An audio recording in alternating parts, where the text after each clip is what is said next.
I guess they still have mailboxes. So, going to lunch here on Wisconsin Avenue in Washington, D.C. And I'm thinking we're going to go to Nando's, which is not far. I just live right back there. And we're going to walk down 4 or 5 blocks.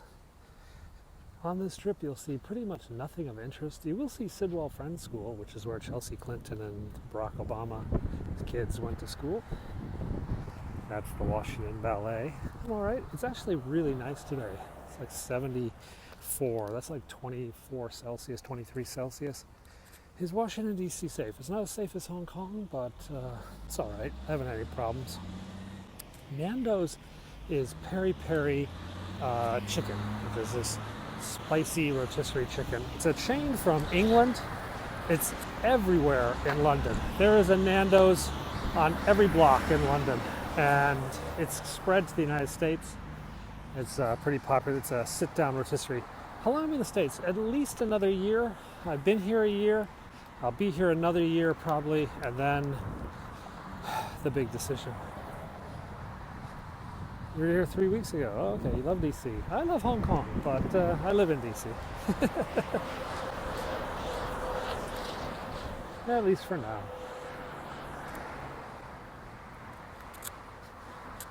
It's in DC area. Nando's is pretty much in every shopping mall in the DC area and every neighborhood. In fact, I have a choice. I can go this Nando's or I can go a mile that way and go to a Nando's.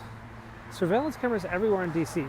No, not really. Not like, you gotta understand, I came from China where there are surveillance cameras literally on every street light.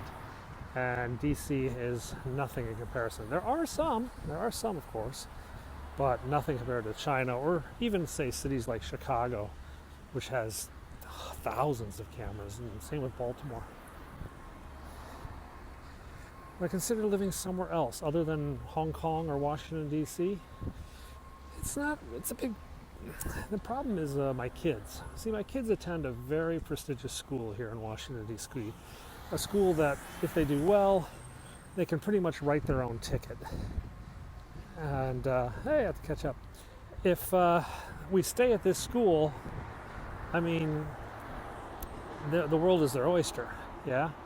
If we go back to Hong Kong, well, the school there is good, but it's going to be a lot harder slog to get into a great university. Chicago has just so much crime. One of their options they pursued was just putting cameras everywhere. Hasn't worked. This is the Sidwell Friends School over here on my right. This is the school where Chelsea Clinton went and Barack Obama's kids go. These are dump trucks because there's a big construction project up here. And there are dump trucks all day. So these are the old police call boxes. These are not Doctor Who style, but the old police call boxes here in DC have all been turned into like little art galleries. So there's a bunch of these around this neighborhood. Oh, I think Doctor Who's call box is a lot cooler. The TARDIS. I told the kids, it's like, kids, how would you like it if I made a TARDIS in your room and you had to like go through the TARDIS to get in your room? And they're like, yeah, Dad, that's dumb. I'm like, all right, okay. Hey, Spike, how's it going? Another day, another government? Been watching. We just enjoy so much learning what a big girl's blouse is all about. Can't you call the police anymore? What do you mean? If the cameras? Because of the cameras? People in Chicago don't call the cops. They settle it the Chicago way. You pull a knife, he pulls a knife, you pull a gun. Puts one of your in the hospital, you put one of his in the morgue. That's the Chicago way.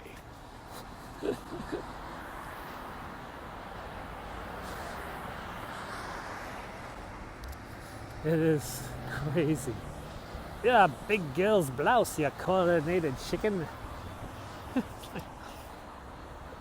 Even Corbin was like, what the? This was like one point he was just like completely, utterly like, what are you saying?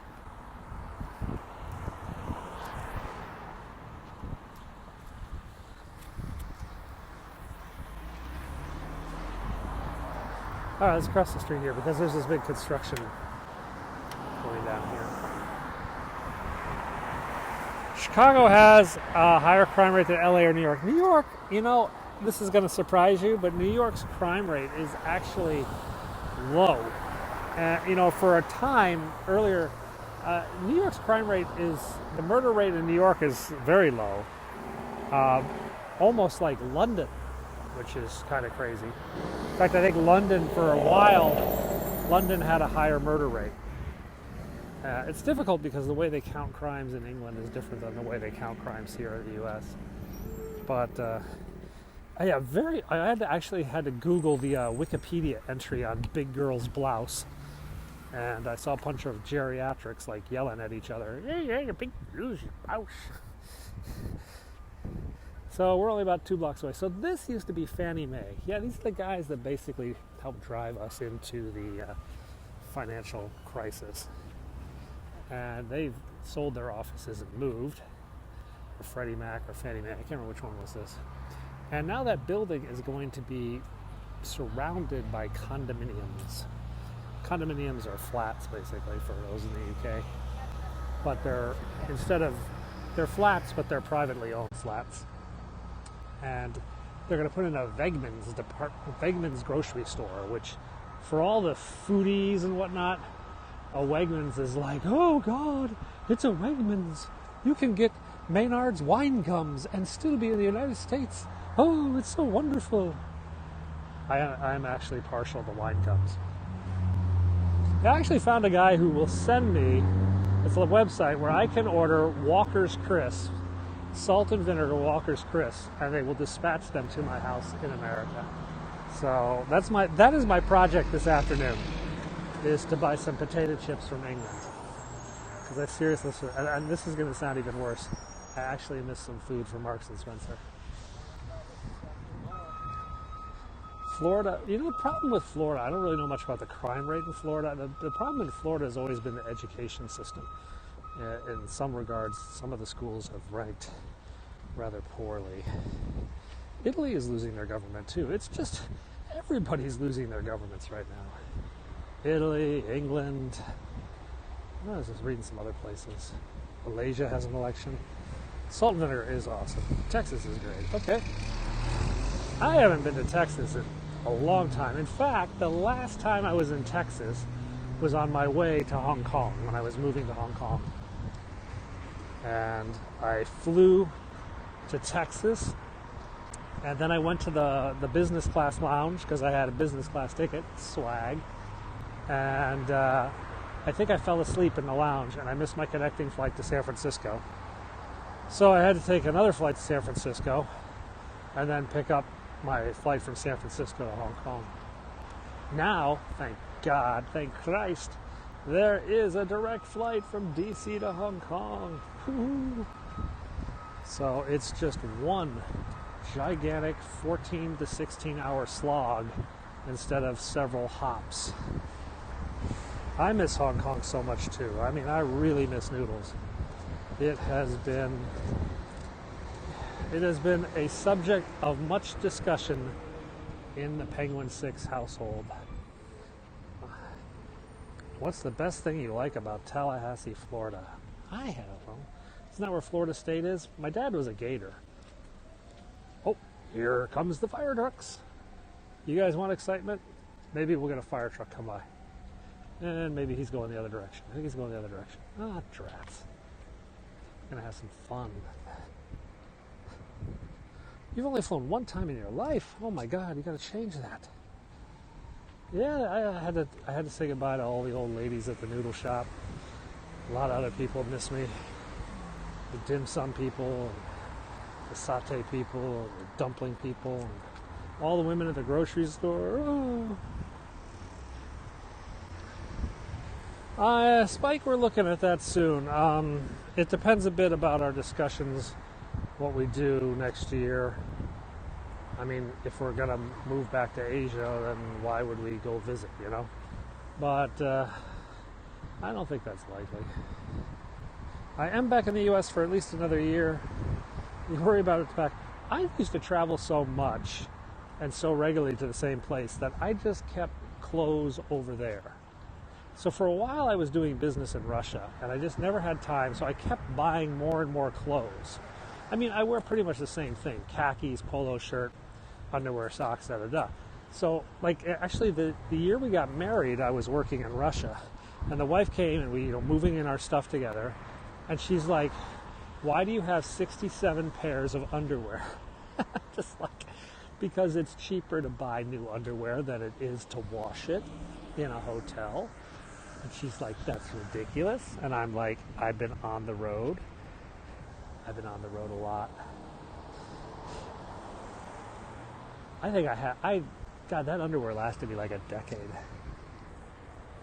And then I lost weight and I had to give it all away. But it is, a pair of underwear, one pair of briefs is like $3-4, yeah? And to wash one pair of underwear in a hotel is like $3 or $4. Hey, how's it going, Joe? Jose? So, in case you're wondering, we're on Wisconsin Avenue. American University is down to my left, about a half a mile. Right here, this building is not an embassy, but it's treated as such. This is the Taiwanese Cultural and Economic Interest section. Basically, you messaged me on Instagram. Oh, you did? I never really check Instagram for messages. I'm not really sure how it works. I used to have a political job 20, 30 years ago. I have been to the Botanical Gardens. I have been to the Arboretum. Hey, LA, you're from Taiwanese? Oh, well, this is the nationalist flag is right in there. And there's no good Taiwanese food here. Actually, I was going to make my wife, that's kind of like an embassy. I was going to make my wife sort of the oyster pancake, which is kind of a Taiwanese southern China specialty. I got too lazy. Over there is an American University building. I've been to the Botanical Gardens down by the Capitol, and then I've been to the Arboretum, which is kind of like a botanical, that has the National Bonsai Collection too. National Bonsai Tree Collection. We're here. Nando's, Peri. These guys know me pretty well.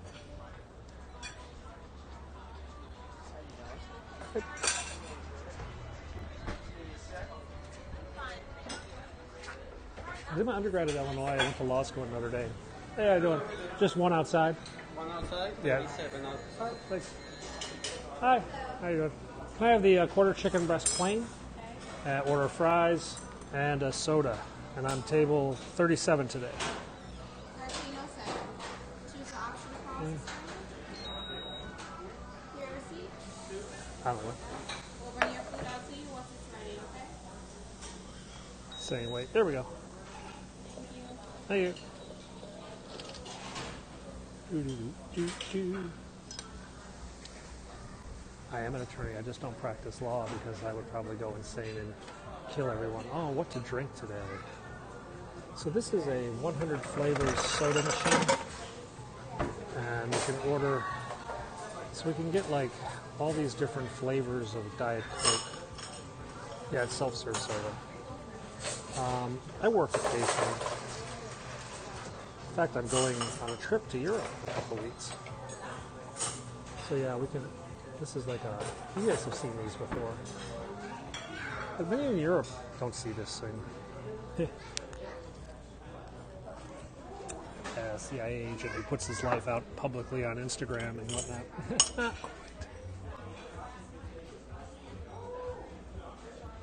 So right now we're gearing up. Diet soda is bad for you. I know it is. That's why it tastes so good. I've actually cut back a lot. I did away with diet soda for a couple years, and then I went back to it. And I need to give it up again. I'm just lazy. 26. Oh man, they stuck me right here.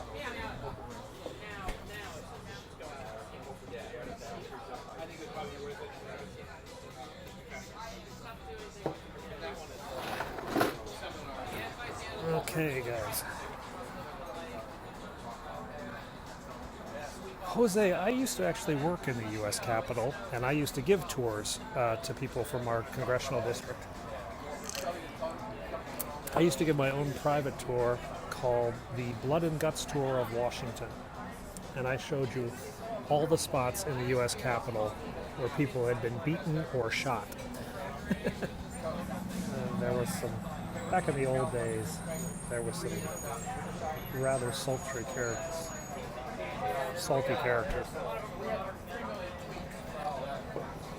Okay, so we are. I know, Zen.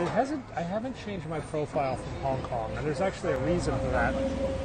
My Twitter feed is Hong Kong centric, so I get the news from Hong Kong at a higher priority than the news here, and I prefer that. So I keep the profile as being in Hong Kong. Yeah, a lot of things I've done sound crazy. I have done a lot of jobs. I've been, let's see, I was a paper boy, because back in my day everybody was a paper boy. I worked for the NFL. Oh, there's the fire truck. I like fire trucks. I wanted to be a fireman when I was a kid. Then I found out how much they made. Let's see, I worked for the NFL. I worked for the St. Louis Cardinals in the NFL. I used to be the ball boy. That's the little guy who throws the football to the referee in between the plays. And that was me. And then I worked in a concession stand at a football games. And then what else did I do? I worked as an intern for a lawyer. Oh, I was a bicycle messenger. That was a lot of fun. And then I worked on Capitol Hill. And then I was a lawyer. And then I was on Capitol Hill, and then I quit it all and started my own tech company.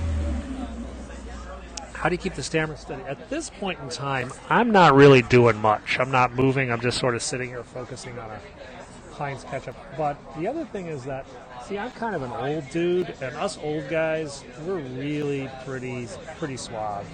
You know, we're pretty steady. So at this point in time, however, the camera is so smooth, I just put it on the table.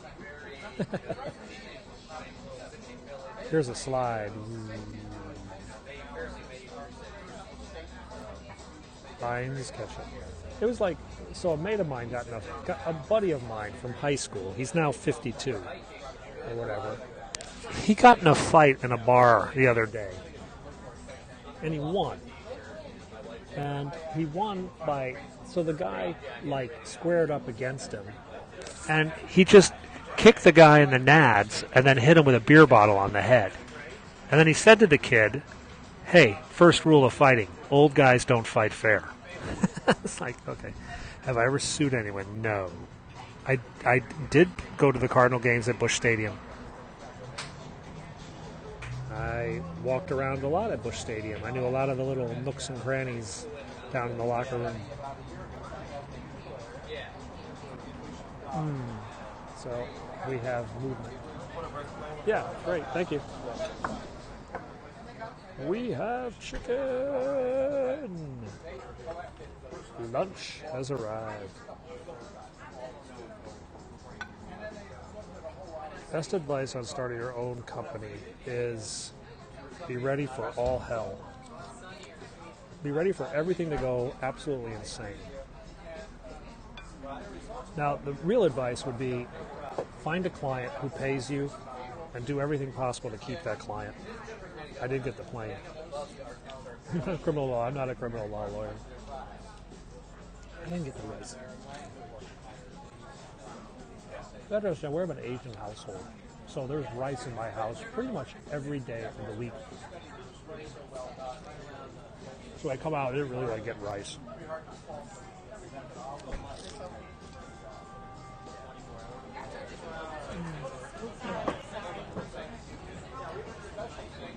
It's chicken time.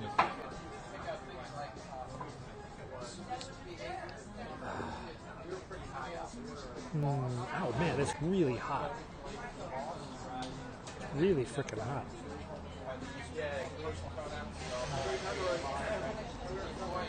Come to Butthead.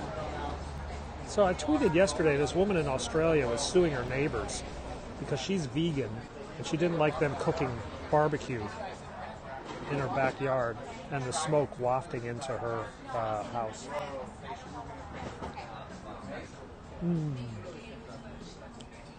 What should I use, my fingers?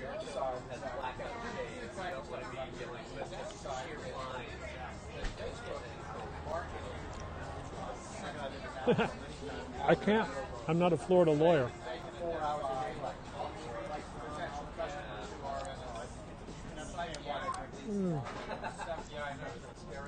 Find some civil rights thing. It's just an injunction. That's different. Oh.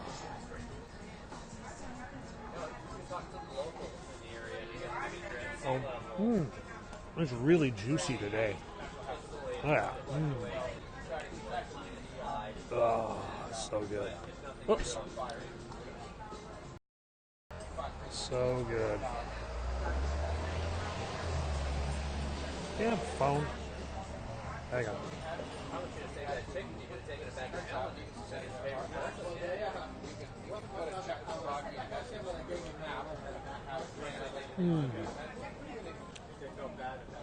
Ah, this is so good.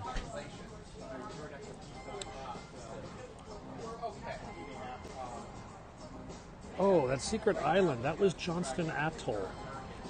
Yeah, I went out to Johnston Atoll once. I'll tell that story if you want.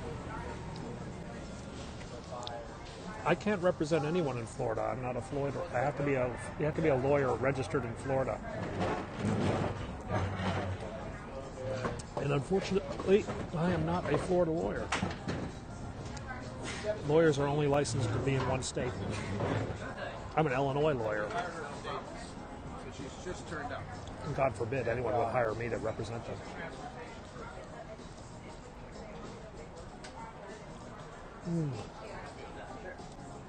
So when I worked for the government, one day I went out to this place called Johnston Atoll, Atoll.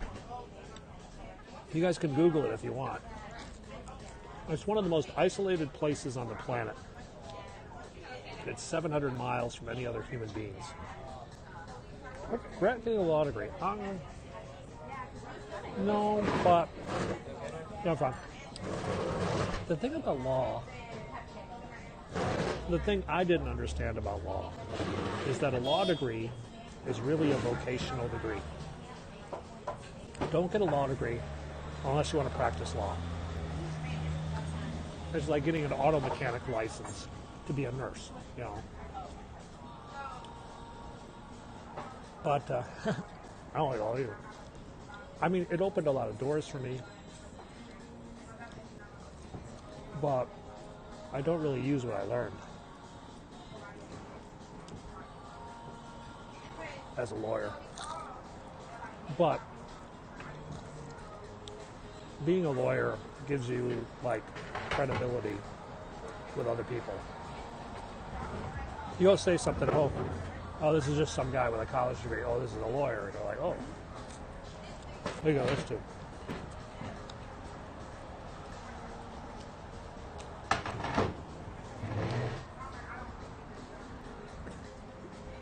One of the big problems with law is that it's so inaccessible to most people. If you have a legal problem, you're looking at 5 figures easily to defend yourself. You know, $10,000 to start. You know? So access to the legal system is restricted. Very, very restricted. So you have a fight with your neighbor, and basically the richest guy wins.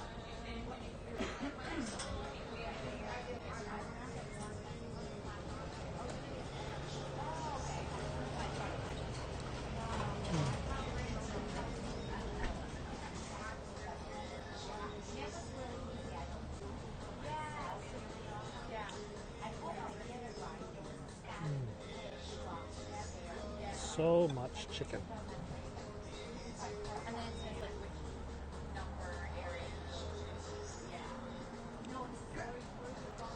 That is one of the bad things about it.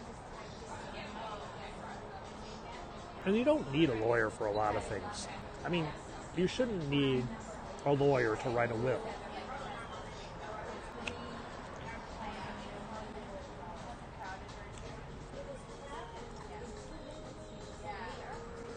This is Nando's. It is very good.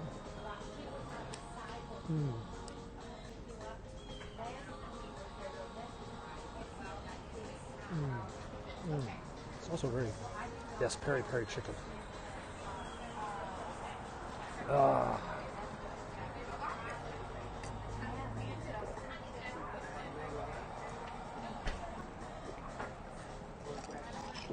Maybe we go for a walk.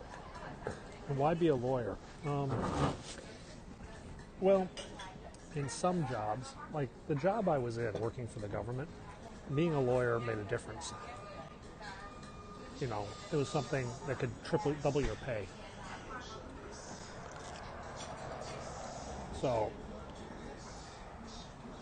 it was kind of a nice progression. But I don't practice law. I don't find it satisfying.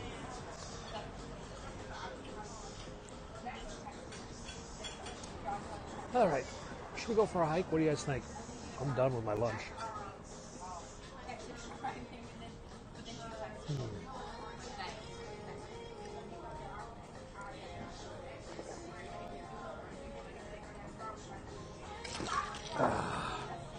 I ordered the plain. I put a little sauce on it, but I'm pretty boring.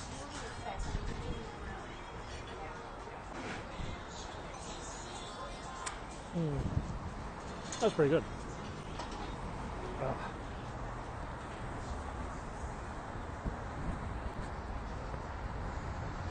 Nando's is a chain in the UK. It is spreading in the US. You can find them, well, they're everywhere in Washington, D.C. I don't know what other place. The Watergate Hotel is about 3 miles from here. Push the button. Wait. So, we're going to cross the street. Polo Campero. I went there once, like a long time ago. I don't remember much. I remember there was like a line to get in the door.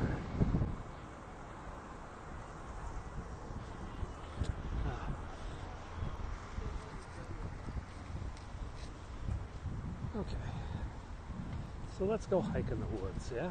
You guys want to go hike in the woods? Yeah, they're everywhere. When did I leave Hong Kong? We left Hong Kong about a year ago and came to the United States, where my kids are going to school. My wife had some business. It was a tough decision. And we second-guessed ourselves a lot. But for now, it looks good. I mean, I will say this. You know, you guys have been watching the protests in Hong Kong, of course. And El Polo Loco is here, too. The thing about the protests is, I mean, while our community is safe, I mean, they're not in the middle of the fights. They're on the other side of the island, all in their little bubble. The future of Hong Kong is definitely in question. No bank is saying, hey, why don't we expand our Hong Kong operations next quarter? No one's saying, let's move that division to Hong Kong. Let's start doing more in Hong Kong. No one's saying that right now. Everybody's kind of, let's just wait and see what happens. So I think had we not moved last year, we would be in the middle of some real what should we do kind of moments.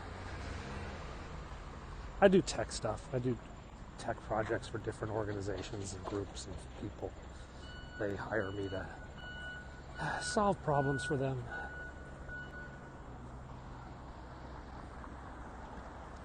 So, see, my oldest son, he's an 8th grader, yeah? And next year would be grade 9. Grade 9 in Hong Kong is when about 1/3, yeah, it's good seeing you too, about 1/3 of the children, the expat children, the international children, leave Hong Kong. In fact, from the kids that were there at kindergarten to the kids that are there at 9th grade, oh my God, it's 50 or 60% of the kids will have disappeared by 9th grade.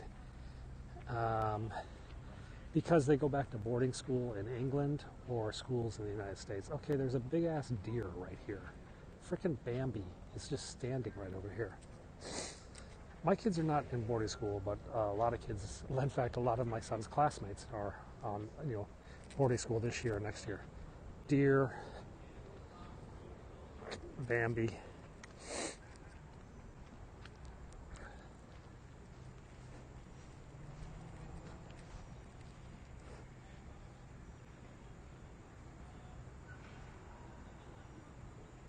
There are a lot of deer in this park. Do I think I got out just in time? Boarding school is a norm in the UK. I don't know. I kind of would have liked to stay. I wasn't ready to leave, but I think if you ask me that question again in a year, I'll be able to give you a much better answer. We see what happens next. Everyone's kind of on bated breath. Deer have ticks. That's one of the big problems with deer is ticks, and ticks have Lyme disease. Oh, there's his buddies. There's two more over there. See, they're inside. I lived in Hong Kong nearly 10 years, 9 years. I'm a permanent resident of Hong Kong. I have a green card, so as to speak, so I can go back to Hong Kong at any time. I could move back there tomorrow if I felt like it and not have any visa problems. Also means I have free healthcare for life. Woo! So anything major ever comes up, I just fly over to Hong Kong, go to the hospital, check in, pay my copay of $11 US, or it's $12 US, and get treated. Swag.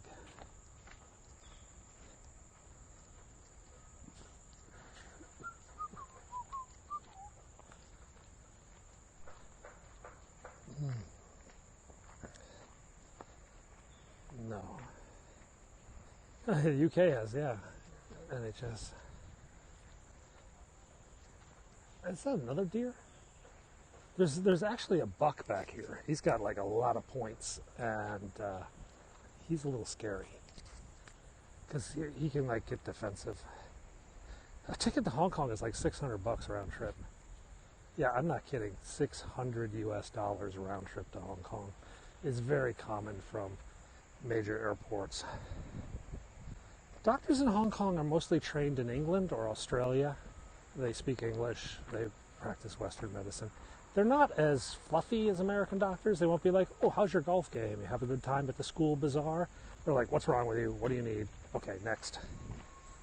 But most of them are Western educated. Of course, let's not make any bones about it. Being a doctor in an Asian country is an extremely prestigious profession. It is something that parents push their kids to. The best and the brightest kids go into it, go into medicine and stuff. It's a very prestigious field, even though it is a government health care system.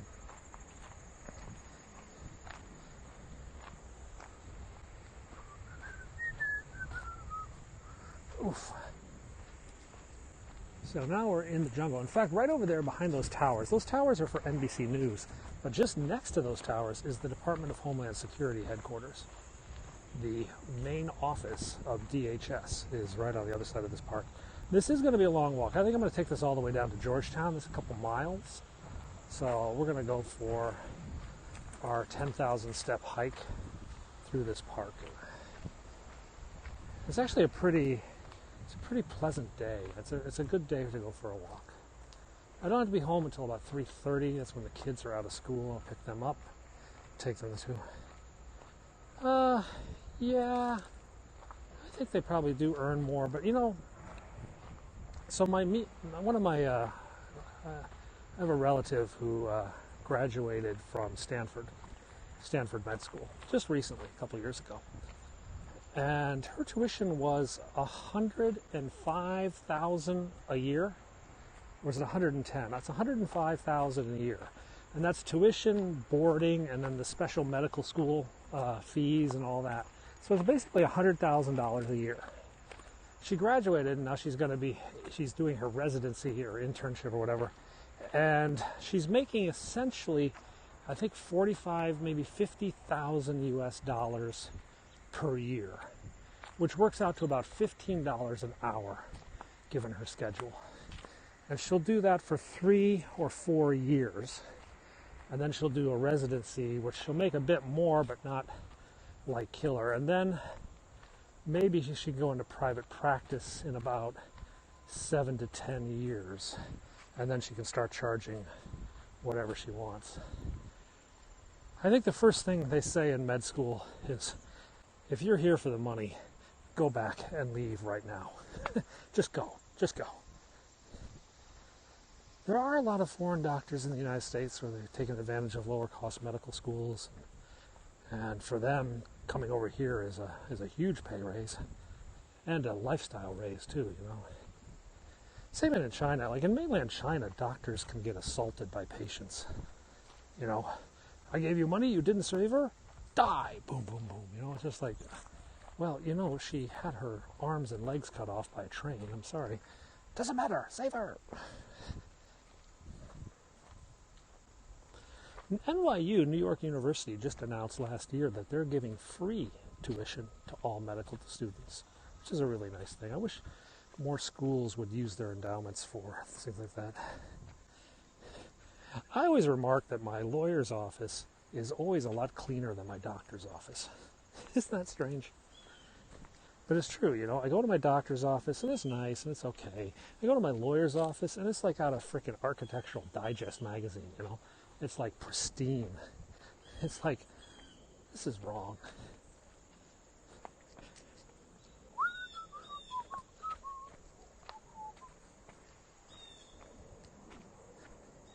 Yeah, it's tough to be a doctor. Plus, it's just so this was the interesting. What is this? I never remember crossing a creek.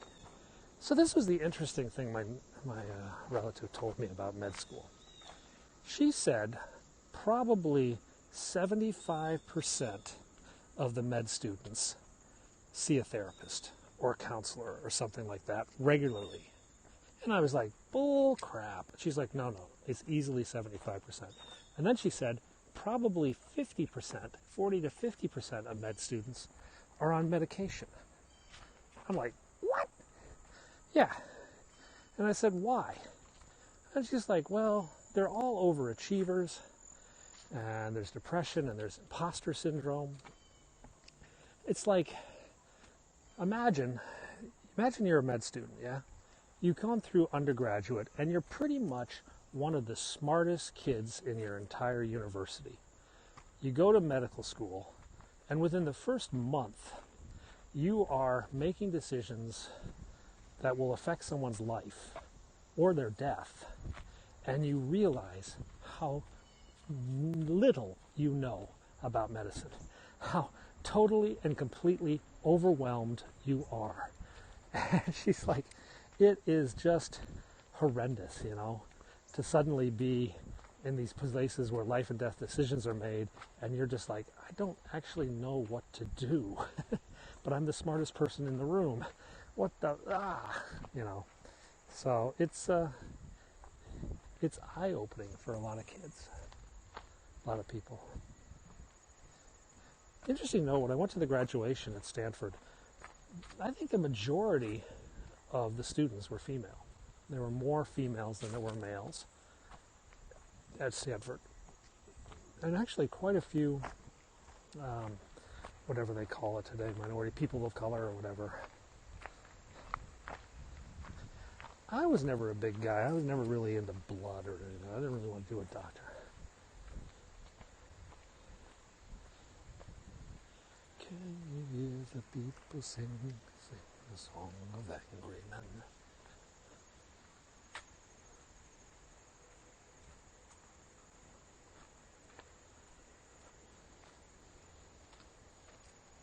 Hello. So we are on Glover Archibald Trail, which parallels the Rock Creek Parkway.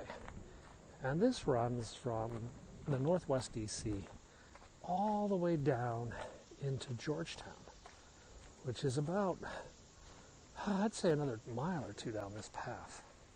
There are a lot of deer here, and occasionally, I think there were coyotes a few years ago. I don't think any bears can come. There are bears up in the mountains of Maryland, but that's about 40 miles, 50 miles is probably the closest bear sighting to this area. Knock on wood.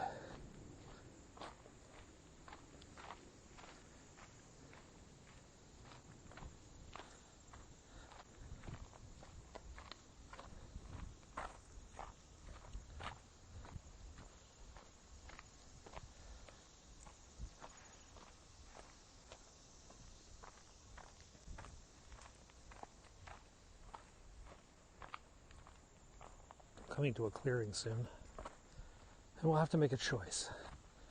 Should we walk down the road with houses and shops and whatnot to see, or should I stay in the woods and hike in the jungle? I don't think there's any muggers. There are deer, though. There are definitely deer hunting out there. So what do you guys want to do? You want to walk through city streets, see the city, see some embassies, or do you want to just keep in the woods? Plains like the woods. We'll see when we come up. I think this is the first of like 4 clearings.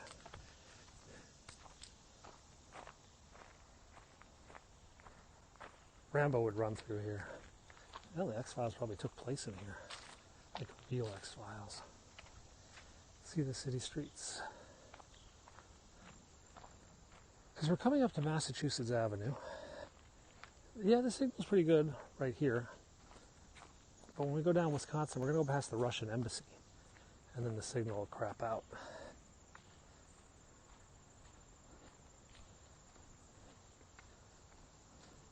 Because the Russians always mess with my phone. Yeah, the nature stuff. I miss some of the hikes around the peak. Especially some of the back paths around the peak where I used to go for the long walks. I actually need to get new shoes. That's on my agenda too. I'm still wearing my shoes from 2 years ago, which I actually replaced, and then I wore them around the house for a day, and I said, these are not the shoes for me. So I returned them, and now I need to find a new pair of shoes. I walk a lot. I need shoes that can handle that without causing me irritation or anything. This is where I usually see the deer, to be honest. They're outside their range today. It's actually a new book I bought. I just bought the book called Range. It's on the New York Times bestseller list, Range, R-A-N-G-E. And it's about generalists versus specifics. Is it better to be a generalist, or is it better to focus on one specific thing? And it's a book about how society has become more specific, more specialized, when all studies and all science and all human history has shown that the generalists have often produced some of the best results. I was talking to my wife about that, and I was like, she's like, yes, you should get someone who has a general knowledge of all these things. And I said, yeah, but look at the average job advertisement for a job. Must have 7 years experience in this skill. Must have 8 years experience in this specific skill. Must do this skill. Must have this license. Must have this certification.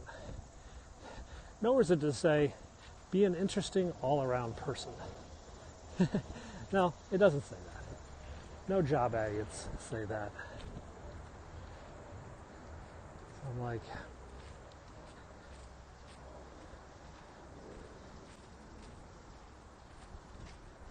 okay, so we're on Massachusetts Avenue. Is my wife happy in the USA? Sometimes see, this is what we call the curse of the expat. The curse of the expat is that no one place on the planet will have everything that you like. I mean, I liked the French fries in my hotel in Moscow. I liked the noodles in Hong Kong. I like the salad dressing in Tokyo. And, I like the barbecue in Annapolis, Maryland.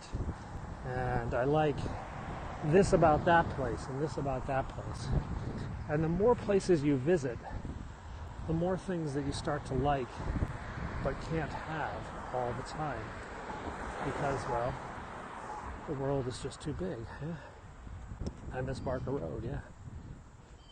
So the curse of the expat. So there are times when we're not happy here, and there are times that we are happy. You guys might have seen my Instagram last night. My kid was at his youth soccer practice, and it was beautiful, beautiful sunset. Yeah, you know, it's funny, Barker. I was just thinking the other day if Jack Ma has started building his new house yet. I haven't been on Barker Road in about a year. I had left, he had just torn it down. And so I went perusing Instagram to see if anyone had taken a new photo on Barker Road of Jack Ma's house. Yeah. So this is the curse of the expat. You start to realize that there are things you like everywhere. There's things you dislike everywhere. Nowhere's perfect. We went to a restaurant in Gothenburg, Sweden over the summer while we were at the soccer tournament. I think we went there 4 or 5 times in 9 days. And it wasn't because it was really that amazing. It was just because it was very, very convenient. It was very, very pleasant. It was very, very homey and friendly. Well, it was pretty good food. It wasn't brilliant, but it was pretty good. And so, like, kind of I was like telling my wife, I said, remember that restaurant in the Yellow House in Sweden? I wish we had a restaurant like that here in our neighborhood, you know, but we don't. Gullvilan in Gothenburg, Sweden, in case you're ever over in Sweden.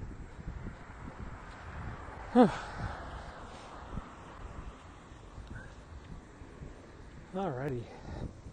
So we're heading down Massachusetts Avenue, making our way towards the Vice President's house, which is going to be in about 15 or 20 minutes, to be honest. It's a bit of a hike. Then we'll see some embassies. Then maybe we'll cut back through the woods again and pop up in Georgetown. And then I'll probably get a scooter and scoot home. Yeah, the more you move, the more you see stuff. The more you know, the more you know.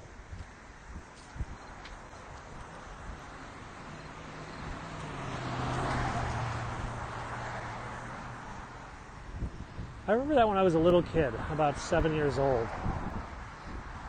Yeah, your choices change. I saw a magazine with a photograph of a backhoe. And I never knew what a backhoe was. I was like, oh, that's a backhoe. Interesting. And then, everywhere I looked, I saw backhoes. It's like, oh, there's a backhoe, there's a backhoe, there's a backhoe.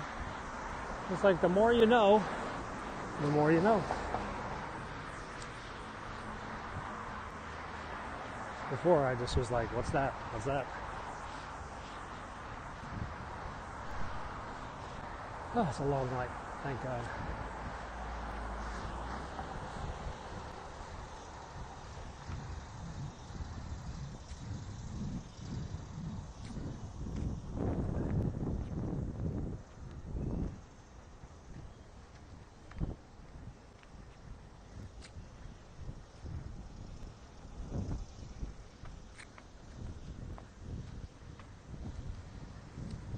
So behind me, about 10 blocks, is American University.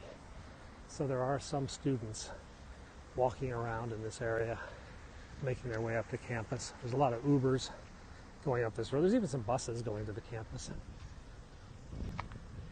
Embassy Church. There's actually a synagogue back over there too, and another church over there.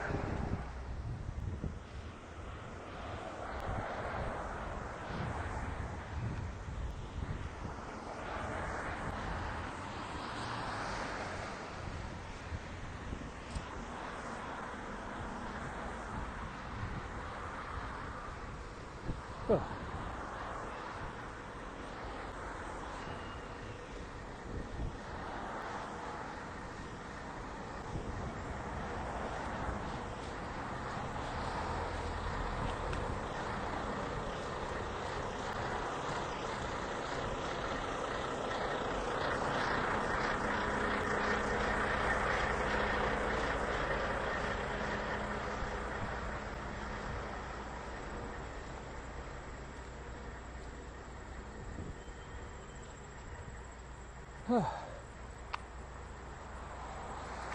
You know what I didn't know when I decided to go down this road is that it wasn't actually down, it's up.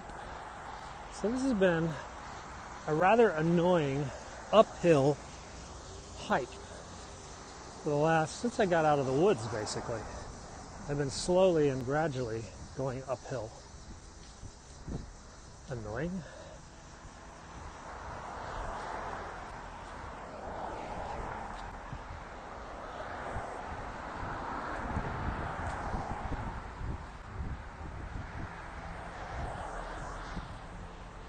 Oop. That's the truancy wagon over there, that police car. Got a great picture of my kids in front of that last year, blowing raspberries.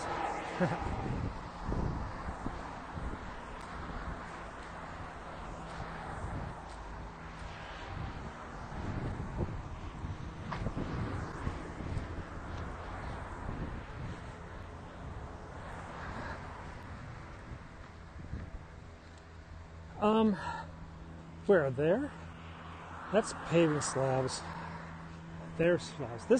This is concrete, but that's paving slabs at the Sikh Gurdwara temple, I guess. That's a Sikh temple. This is the thing. This part of DC might as well be the suburbs. Everybody has a big house, and they live like the suburbs. Do they pick up kids not in school? What do you mean? Oh, the truancy thing? I don't know what they do. I think they like comb the restaurants and stuff. Truancy is a big business for schools. So, definitely get the walking. Privet, I don't understand Russian. Sorry. Oh, this is cement. This is cement. Spasibo. Borscht. Nu по-русски. That's about all the Russian I know. Yeah, actually the very Tony parts of town are off this road. This is kind of like the access road to the more posh bits of the city. For example, we're at 36th Street, 3600 block, down about the 2200 block. Barack Obama lives off the side. Ivanka Trump is over here, and behind and down are a lot of ambassadors' residences. So, but this main drag is kind of, well, it's not like a choice property because of all the traffic. Oh, anyway, back to truancy. So schools schools get money from the state, the number of kids that they have in the class per week or something like that. So truancy officers, their job is to get a kid into the school and counted so that the state will then release a payment for that kid for that month. So, is this the same neighborhood we were in yesterday? Yeah, sort of. Yesterday, we walked down this road straight ahead to the Vice President. We're near the cathedral that we walked past yesterday. Today, I think I'm going down this street. I think I'm going down Wisconsin Avenue. There's just more to see. But we're at my son's school. We're at the cathedral, the National Cathedral. We were here yesterday because I live around here. So my kid's playground has been closed due to a wasp nest. All the kids are very bummed. They're like, Daddy, can you go out and kill the wasp so we can play? How far am I from the White House? So this is 3600 Massachusetts Avenue. If I went down to 1600 Massachusetts Avenue and then went about 5 blocks to the right, I'd be there. So 20 blocks, 25, 30 blocks, that's about 2 miles. About 2 miles to the, maybe 3 miles to the White House, I would say. But it's a pretty straight shot. It's not that difficult. I mean, if I was the president and the roads were clear, I could get to the White House in under 5 minutes. Email. Well, my Twitter is open, Penguin6. You can always tweet. I take direct messages from anyone on Twitter.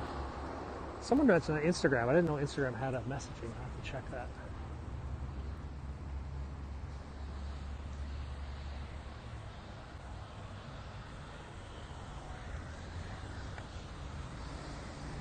I voted for myself.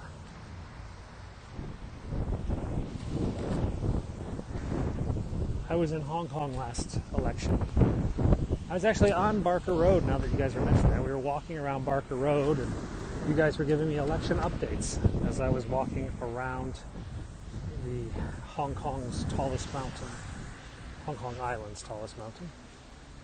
And I think I started my hike, and you guys were saying he has a 20% chance of winning, and then I ended it was like 51% chance of winning. I was like, well, that was a very interesting 2 hours. Why am I walking? Health reasons. I prefer to walk. You learn a lot more about your neighborhood and your city than just sitting in a car.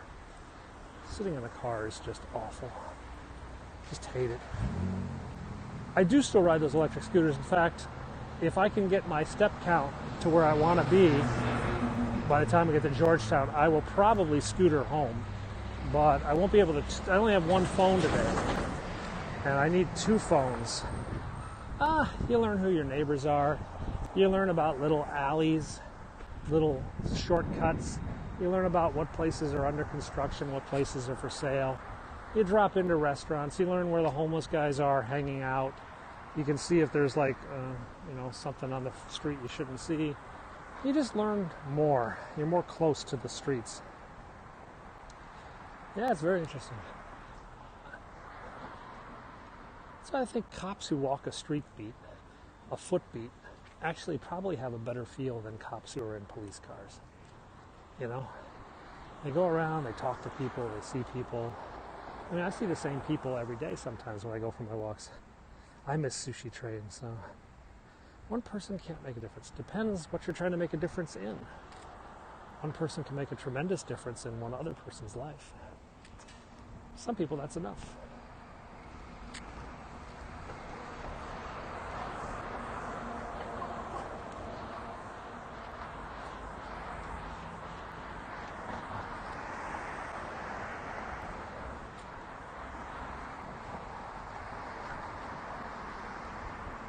By walking, I am trying to lose weight by walking. The difference I'm making is for myself, losing weight. A 2-bedroom apartment in this area is, in my building, a 2-bedroom apartment is like $2,600. No, a 1-bedroom is $26,000. A 2-bedroom is about $4,000. But I think down in these older places, you could get a 2-bedroom for $2,500, $3,000.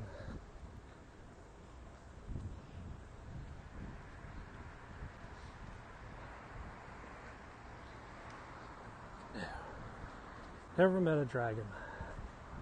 You know, it's funny because in American or European folklore, dragons are very bad things. But in Chinese folklore, dragons are omens of good tidings and excitement and all that. In Hong Kong, I used to walk about 20 to 25,000 steps per day, which worked out to about 8 to 10 miles per day. Here in the United States, because walking is just really difficult and it's not very pleasant, I'm lucky to get 4 or 5 miles a day. I'm a dad. I generally do dad stuff. That's my main profession, being a dad. I do tech stuff when I want. I'm a lawyer. I wrote a book once. I make videos.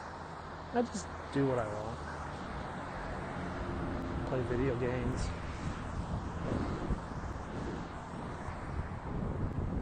Do you hear the people sing the song?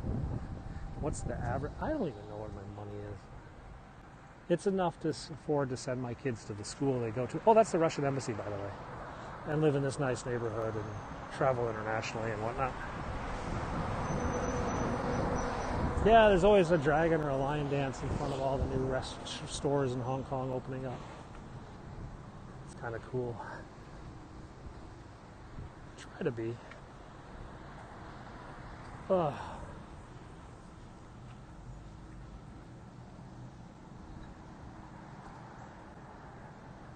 Do you hear the people sing? So there's an interesting video on YouTube of the Hong Kong students going back to school and having the opening day assembly at their school. And as the case in China, they play the national anthem, which is the national anthem of China. And they played the music, but the kids sang the words to Les Miserables, Do You Hear the People Sing? The Song of Angry Men. raising their voice, will not be slaves again. So they sang that, which is basically the anthem of the protest movement. They sang that over the Chinese national anthem in Hong Kong. My kids are mixed. My kids miss their friends terribly, and they kind of miss Hong Kong, but they like their friends here and they like their school. They have basically said, I wish we had never moved, then we never would have known about this school, and we would have just been, happy with our friends in Hong Kong and not thought anything about it. But as parents, we knew their friends would eventually leave Hong Kong, and it was just ungodly expensive to stay there. I mean, let's not forget, I was paying $100,000 a year in rent, or 110. I was paying $110,000 a year in just rent. If it were to rain, I don't know what I would do. Take a taxi or something. It generally doesn't rain until about 4 o'clock. So, I was paying $14 for a gallon of milk. $110,000 on rent. It wasn't very practical.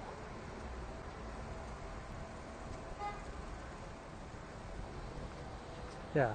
So our rent was about $8,500 a month, $9,000 a month. And we lived on the cheapest house on the street.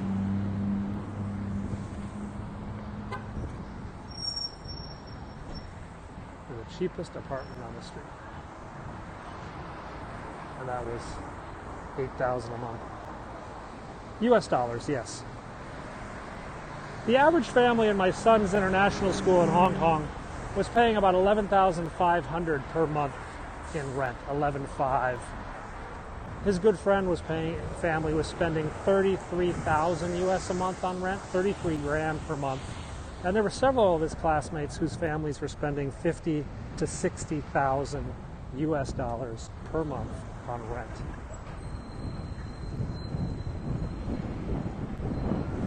Because there's not a lot of land. Only 4% of Hong Kong is available for housing, and there's 7.5 million people living in a space smaller than basically New York. Well, to buy my apartment was 4.4 million US dollars. So not only would I have to put 40% down, so I had to put down about 1.8 million US, I then had to pay about $12,000 a month in mortgage payments for my apartment. So it was actually a little easier to rent for $9,000 than just part with 1.8 million and pay the mortgage, especially in a place where the real estate is an up-down roller coaster, given the current political climates. Yes, most of the kids in Hong Kong are the children of the finance industry. Moms and dads work in banking, finance, whatever.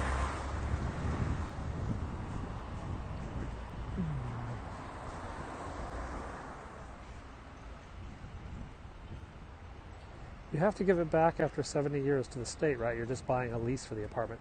It's actually, I think, was a 30-year lease or something on the building. But there's a company that pays that, and then it gets renewed and stuff like that. But we're not really sure what's going to happen once the Chinese take the island back in full. Yeah, you're not going to live there on a 9-to-5 job.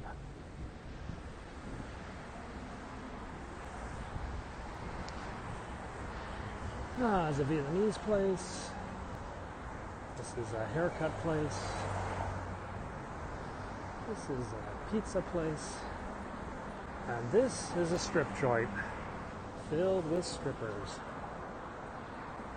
And this is sushi.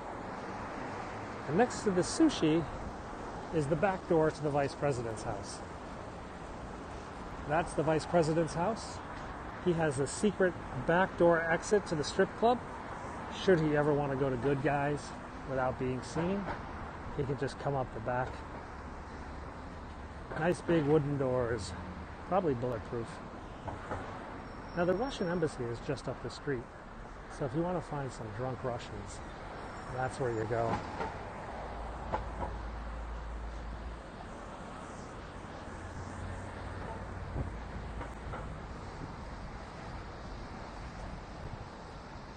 Big guys in IFC.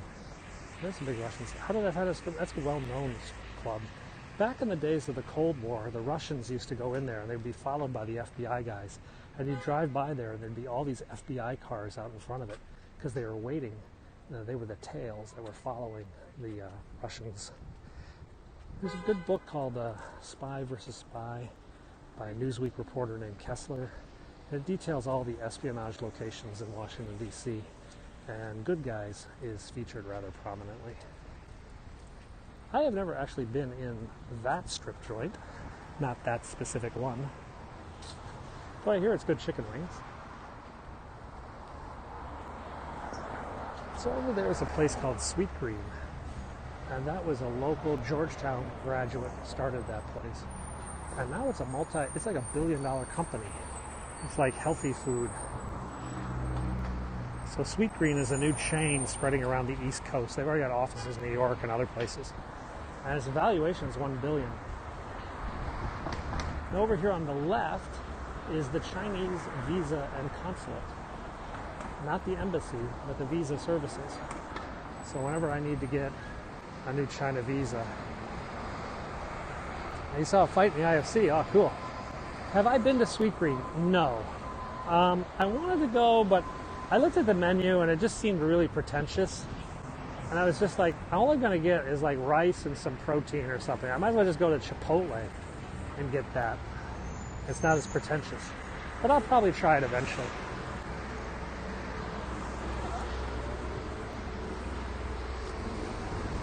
It's good? Alright, maybe we'll try it.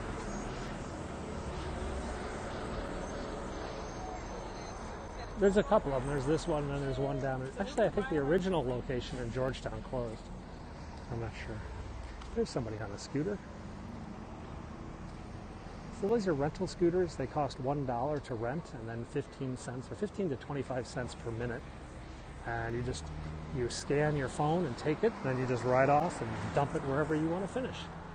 And now they're starting to add, they have electric scooters like this that you can rent. But you're supposed to wear a helmet. I don't really feel like wearing somebody else's helmet. Maybe if I took my bike helmet.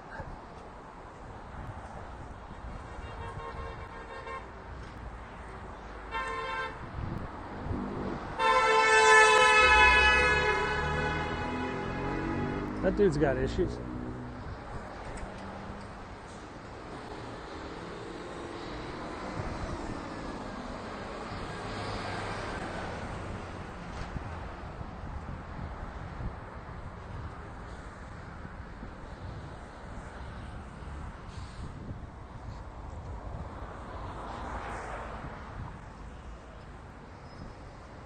I grew up in Illinois in a cornfield.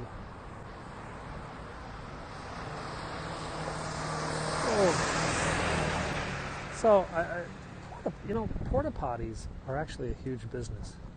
My cousin owns a porta potty rental service.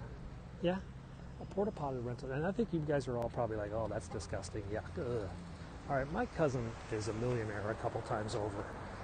He rents out, not only does he rent out the, baseball stadium porta potties, but he also does the fancy debutante porta potties with running water and all that. So his little company, he's got 24 employees and 6 trucks and a whole slew of porta potties. And he lives in a huge house. Not a bad way to go. I remember my aunt. He was just starting out. He gave my aunt a ride. And the aunt got in the car and it was just papers covered everywhere, And she's just like, this is like a mess in your truck. He's like, yeah, I'll get around to dealing with it. So she's sitting in the truck, and she's going through the papers, and there's a check for $15,000. There's another check for $18,000. And the aunt's like, aren't you going to cash these? I'm like, yeah, I'll get around to it. And she found $40,000 in checks just lying around in his truck that he hadn't gotten around to cashing. And this is when he was just starting out, basically. She was like, my God. So this is the British International School of Washington, D.C. This is where all the British kids go, and kids from Commonwealth curriculum schools like India and stuff like that. New Zealand, Australia. Wayne Rooney's kids go to school here. You know, Wayne Rooney's playing for DC United for another few months.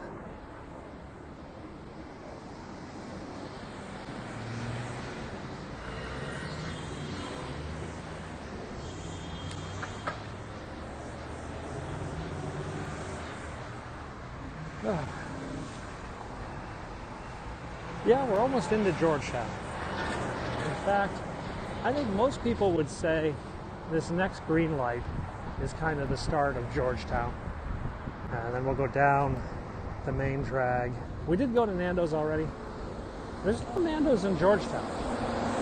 Now that you mention that, I just thought of that. There are no Nando's here. This is strange. Should be a Nando's.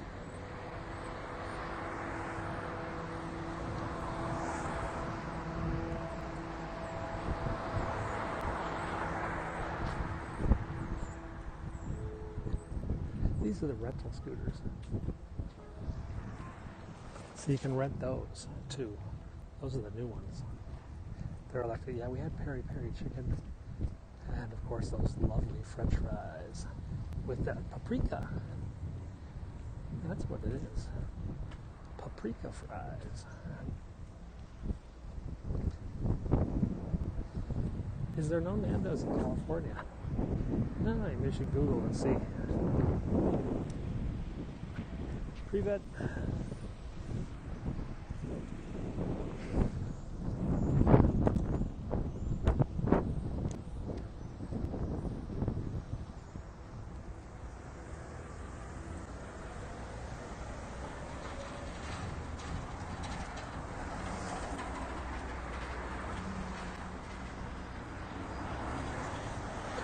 Oh. You've looked. Yeah, it's like, isn't it like Portuguese or Mozambique or something? I don't know what Nando's is.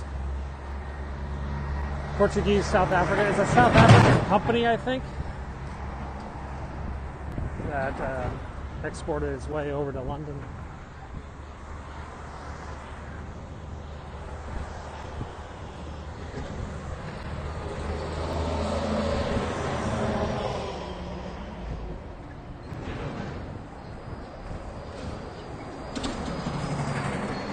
So over there is a restaurant called Shanghai Lounge, which actually serves Szechuan, not Shanghai.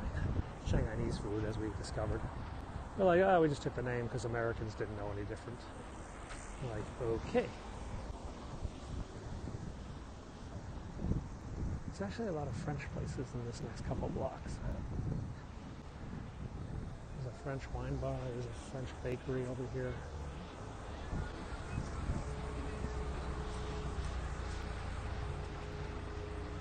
No Waffle House in California. You're in Tanzania. Okay. Yes, you are live from Washington, D.C. We're heading into Georgetown. Georgetown is a historic neighborhood of Washington, D.C. Whenever you see a movie from Washington, D.C. or a TV show, the characters are all in Georgetown. Everything from, The Man with One Red Shoe, Enemy of the State, The Exorcist, True Lies with Arnold Schwarzenegger, St. Elmo's Fire, that's kind of the quintessential Georgetown movie.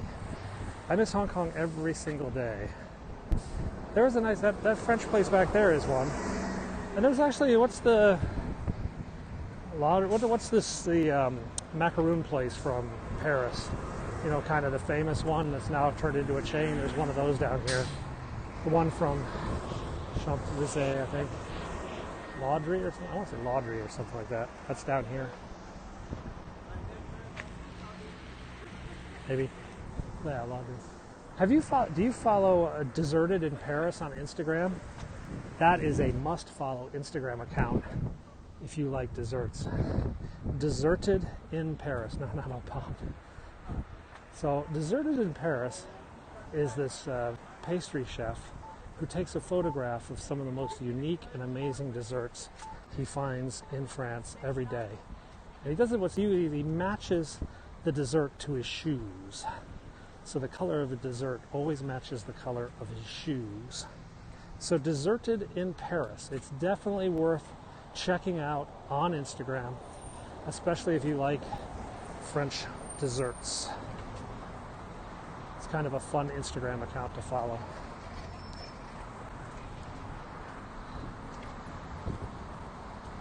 I think he's got like 250,000 followers or something.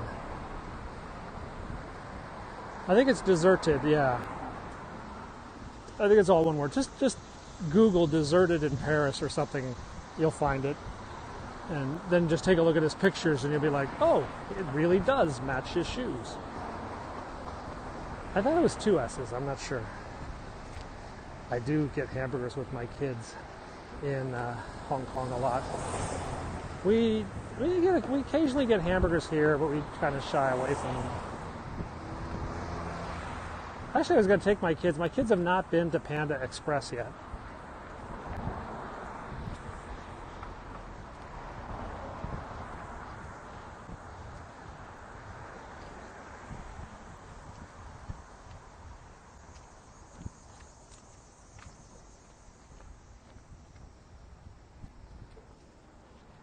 We went to a Chinese restaurant and it was so bad. I actually asked the guys who worked there, who were Chinese, if they had ever actually, been to China. Which, of course, they were not amused. So then we started trading insults at each other in Mandarin and Cantonese. And then they were a little bit freaked out that I was calling them certain things in Cantonese and Mandarin. And I walked out. Lebanese cuisine, I wouldn't say I like Lebanese cuisine, but every time I've had it in London, I've had some pretty good meals. There is a big famous Lebanese place in DC, Lebanese Taverna. I think it's still around, but I've never been there. But I used to go to a place on Beauchamp Street, just behind Harrods in London, that had this Lebanese takeaway that was just awesome. I would go there a couple times a week when I was in London. Really good chicken. No, I'm not a big falafel guy, but most of the nice thing about the falafel shops here is that they usually have French fries. There's another patisserie here. So I usually go to the falafel shops to get fries. They have these Dutch falafel shops in town. So they do falafels and frites.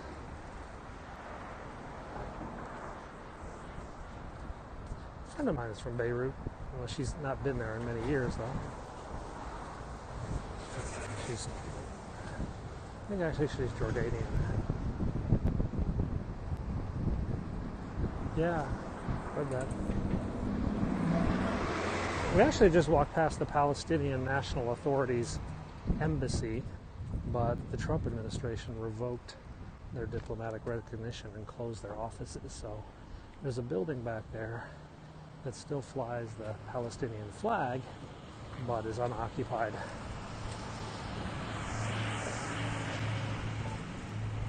Hello, Israel. The Israeli embassy is quite far away from here. It's in an embassy section, but it's a very secure area. Like most of the embassies down here, they're just right on the street. I mean, you can just walk in off the street. But the embassies in that section have room to have a yard and a fence and all that. Lots of parties. So the Chinese embassy, the Nigerian embassy, the Moroccan embassy, the Israeli embassy, and a few others are all in this secluded, I wouldn't say secluded, but a slightly more off the beaten path than most of the embassies down here.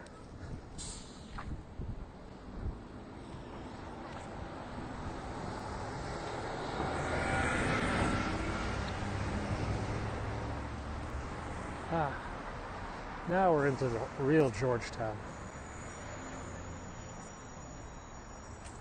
So the university is off to our right. So this street over here is called Volta Street, V-O-L-T-A. And I don't know why it's Volta Street, but then at the end of the street is a building called the Volta Bureau. The Volta Bureau is was founded by Alexander Graham Bell, because Alexander Graham Bell's wife was deaf. So he founded the Volta Bureau. He used his money to create this resource for deaf people. They used to have a laboratory where they would do all sorts of stuff. Now it's just more of an awareness, kind of a lobbying group for deaf people. And it's down there on Volta Street. Kind of a wild thing. Well, I understand the deaf community is it's been rather strange 10 years now that, or 20 years, now that they have these collicular implants or whatever. A lot of people are no longer deaf. You know, they're able to hear through medical or stuff like that, through these new devices. So it leaves a lot of people who are deaf and can't get the devices feeling a little more isolated. Ooh. That's Thomas Sweet. That's Barack Obama and Biden showed up there a few months ago just to get like a milkshake one day, just out of the blue.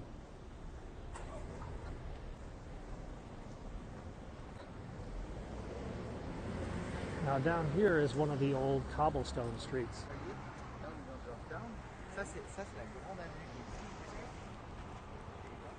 So this street is where the old streetcars used to run. That runs up to the campus. Georgetown University is down at the end of that road.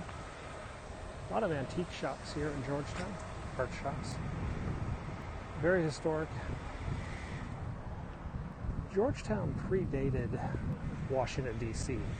Georgetown was a city in Washington, D.C. County before it was eventually consumed by the Washington, D.C. government and made part of the city itself. So it was a shipping port, tobacco port. So there was a lot of tobacco money, a lot of maritime money in Georgetown. It fell on hard times. It became kind of an area for a lot of poor people to live. It was actually a bit of an African American community for a while until John F. Kennedy and some others came in and started gentrifying it. John F. Kennedy lived here when he was a senator, and it became the place to be in D.C. through much of the 80s, 90s, and the aughts. That's the time of the movie St. Elmo's Fire, which was filmed in this area, and a lot of other young Rat Packy kind of things.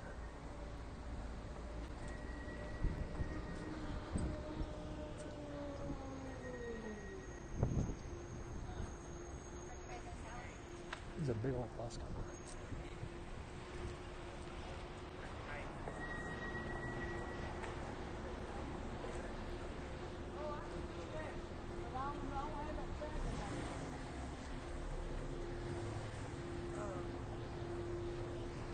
We're heading down to M Street, which is the heart of Georgetown. This is a cookie dough restaurant.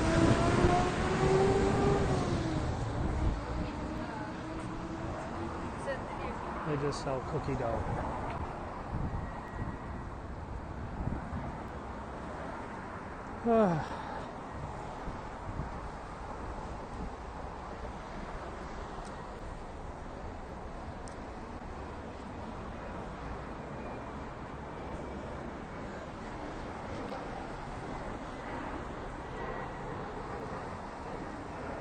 Am I moving back to Hong Kong? Not this year, but in another year, we have to make a decision.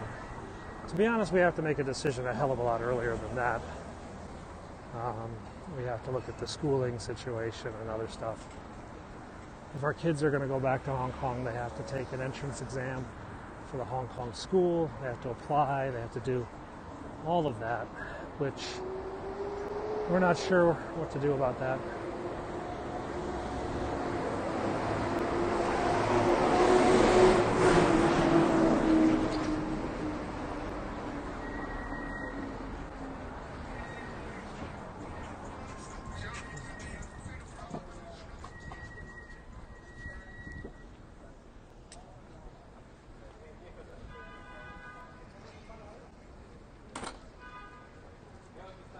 So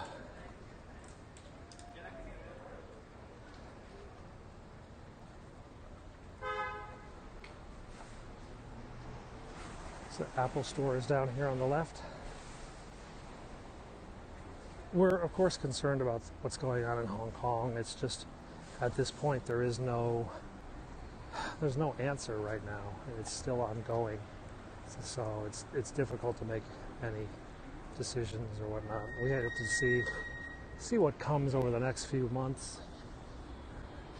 I think in a poll done in Hong Kong with the expat community, most businesses are on a 3 to 6 month wait and see period right now.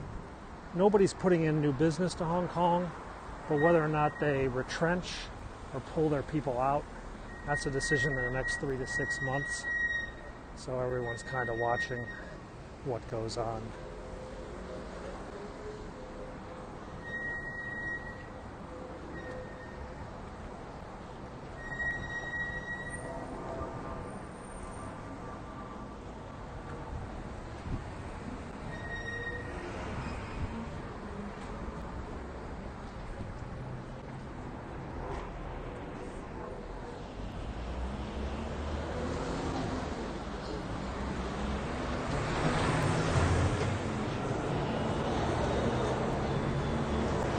Call in the question.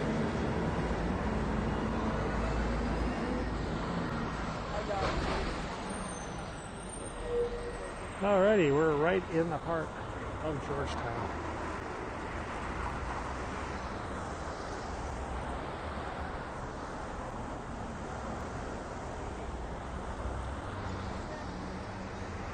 I will be getting a new phone. This is M Street. I likely will be getting a new phone. This phone is actually 2 years old. I didn't upgrade. This is the first iPhone I did not upgrade. The iPhone XS, but I will probably upgrade the iPhone 11.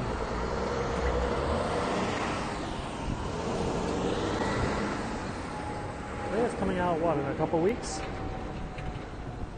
I'm able to skirt most of this traffic because I come down the side streets and hop on this only at the last minute. But most of the people in DC, they kind of have to fight right through the city. There's one of those scooters.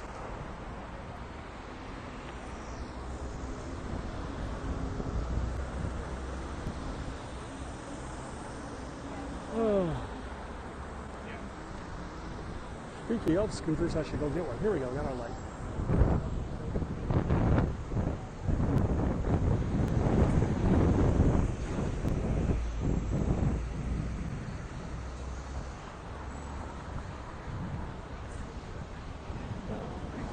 Tell you what, we're going to go ahead and sign off.